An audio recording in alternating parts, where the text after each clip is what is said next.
샬롬, 이동춘 목사입니다. 오늘도 여러분의 삶이 주님의 평안으로 가득하시길 기원하며 하나님의 말씀을 나누겠습니다.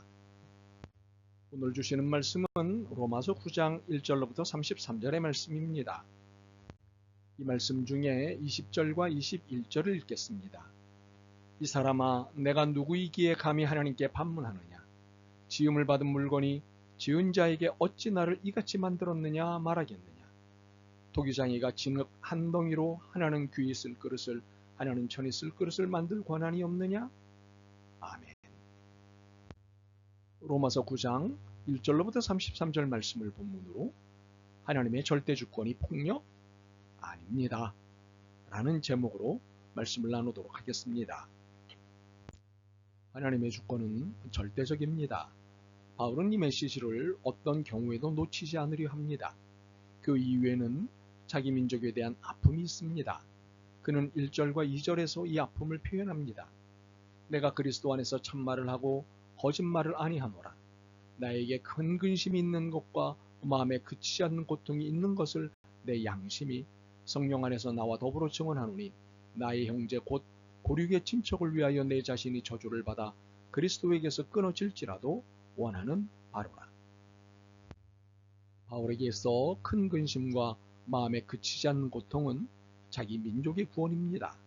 이스라엘이 하나님의 선민임에도 정작 구원받은 이들이 극히 적다는 사실이 바울의 아픔이었습니다. 내 가족이 VIP 티켓을 갖고도 정작 VIP 대접을 받지 못하고 그 대접을 이웃집 다른 사람이 받고 있다면 어떻겠습니까?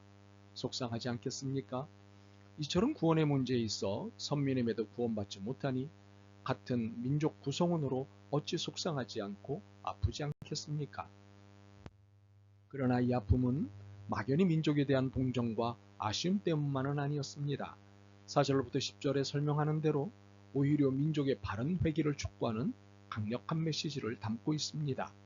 여기서 바울이 강하게 전하고 있는 것은 아브라함의 씨가 다 그의 자녀가 아니다는 것입니다. 이스라엘인으로 태어났다고 자동으로 구원받는 것이 아니라는 말입니다. 이는 모태신앙으로 태어났다고 자동으로 구원받는 것이 아닌 것과 같습니다. 바울은 이 설명을 30절로부터 32절을 통해 다시 합니다. 그런즉 우리가 무슨 말하리요? 의를 따르지 아니한 이방인들이 의를 얻었으니 곧 믿음에서 난 의요? 의의 법을 따라간 이스라엘은 율법에 이르지 못하였으니 어찌 그리하냐? 이는 그들이 믿음을 의지하지 않고 행위를 의지함이라. 결국 선민으로 태어났으나 행위를 의지한 이스라엘은 구원을 받지 못하고 이방인으로 태어났으나 믿음으로 의를 얻은 이방인들은 구원을 얻었다는 사실에 바울은 마음이 아픈 것입니다. 그래서 여전히 행위에 의존하는 동족을 향해 의는 믿음으로 얻는 것임을 강력하게 선포하는 것입니다.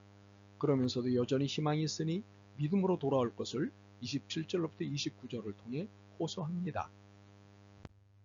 이스라엘이 수많은 민족 중에 유일한 선민이 된 것은 전적으로 하나님의 의지이기에 아무도 시비할 수 없습니다.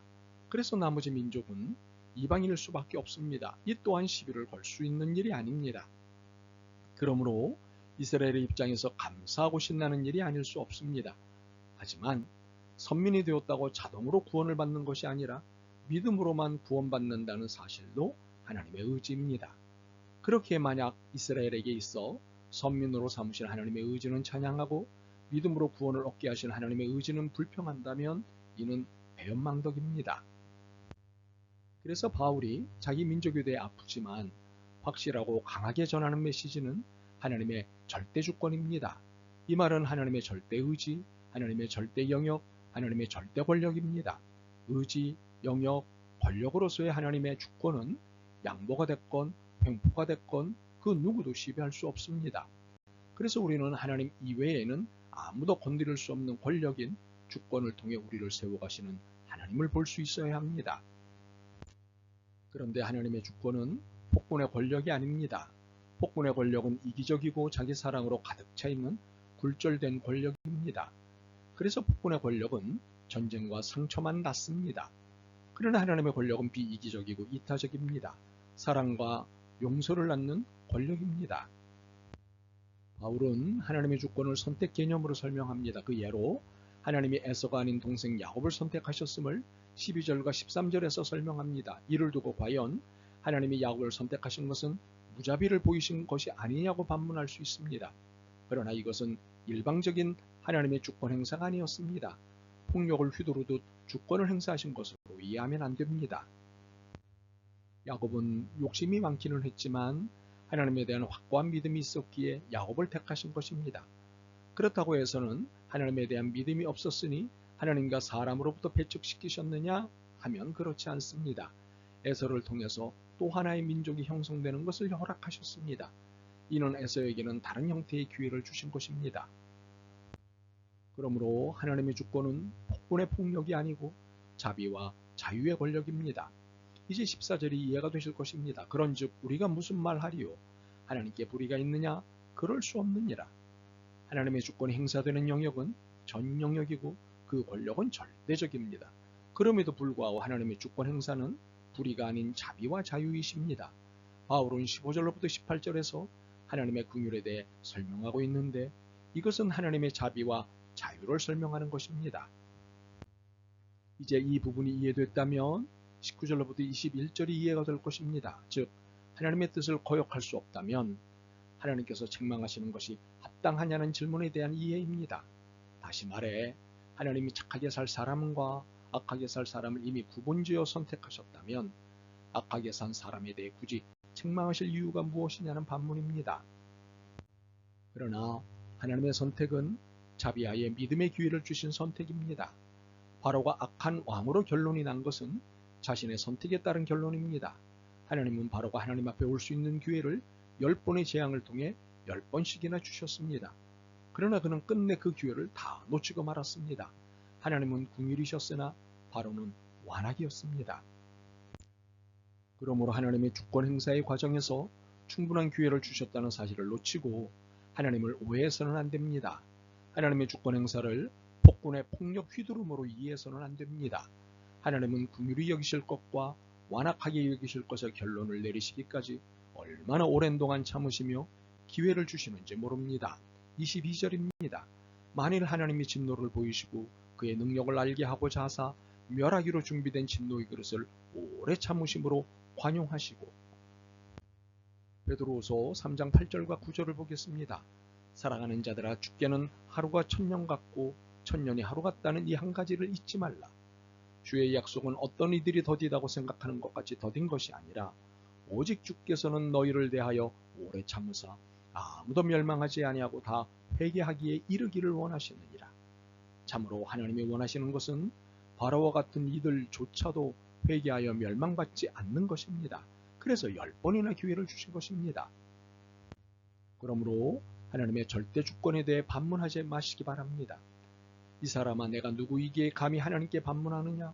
지음받은 물건이 지은 자에게 어찌 나를 이같이 만들었느냐 말하겠느냐?